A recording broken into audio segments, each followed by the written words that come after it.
شروع اللہ کے بابرکت نام سے جو بڑا مہربان اور نہایت رحم فرمانے والا ہے۔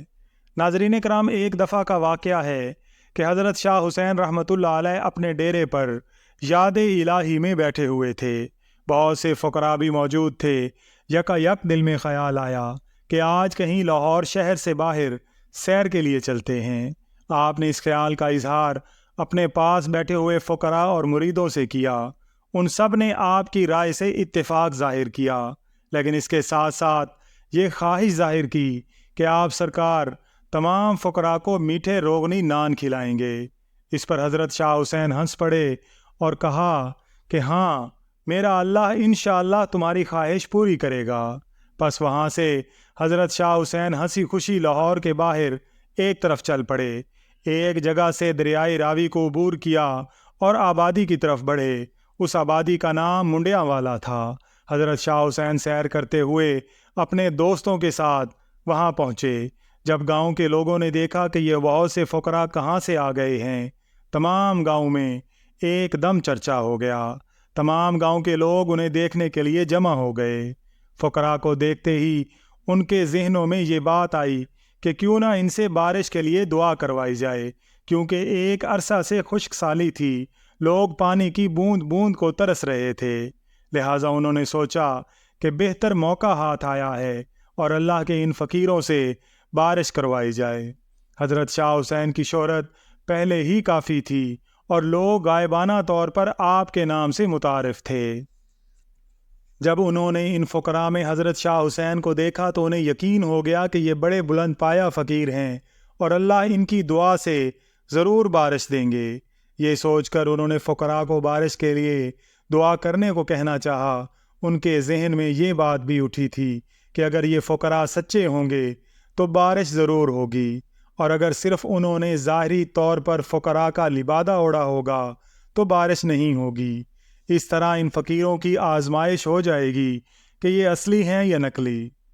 اس سوچ کے تحت انہوں نے حضرت شاہ حسین کے تمام ساتھی فقراء کو پکڑ لیا اور رسیوں سے باندھ دیا۔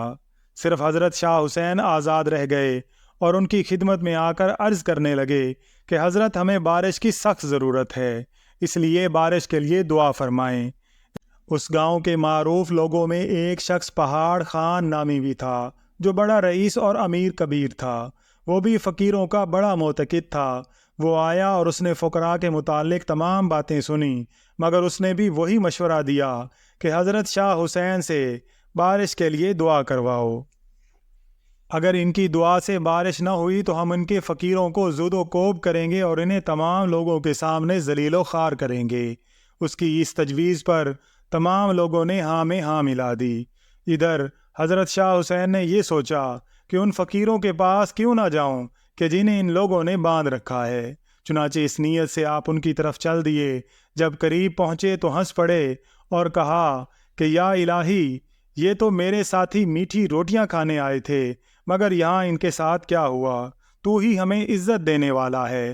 آج تجھ سے یہ لوگ تیری فقیری کی دلیل اور ثبوت مانگ رہے ہیں، لہٰذا تو ان پر اپنی رحمت کا مینہ برسا دے اور میرے ساتھیوں کو ان سے رہائی دلوا۔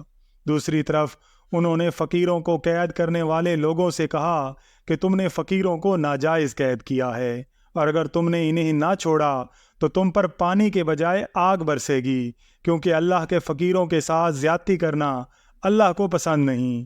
اور آپ نے لوگوں کو مطلع کر دیا کہ ان فقیروں کو چھوڑ دو، ورنہ اللہ تم سے ناراض ہوگا۔ ان کی سمجھ میں یہ بات آ گئی، انہوں نے فقراء کو چھوڑ دیا۔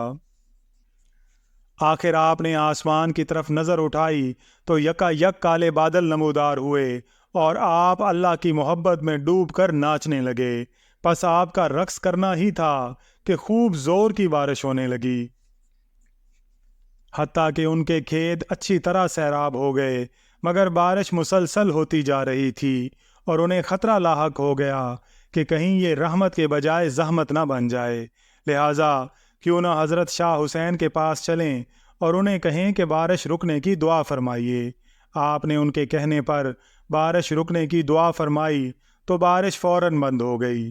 اس گاؤں کے تمام لوگ اور پہاڑ خان آپ کے پاس آئے، آپ کا شکریہ ادا کیا اور پہاڑ خاں خصوصی طور پر متاثر ہو کر آپ کا مرید بن گیا اور آپ کے تمام ساتھیوں کو چھوڑ دیا گیا، اور گاؤں والوں نے خوشی کے طور پر گھی والی میٹھی روٹیاں پکائیں اور تمام فقراء کو کھلائیں۔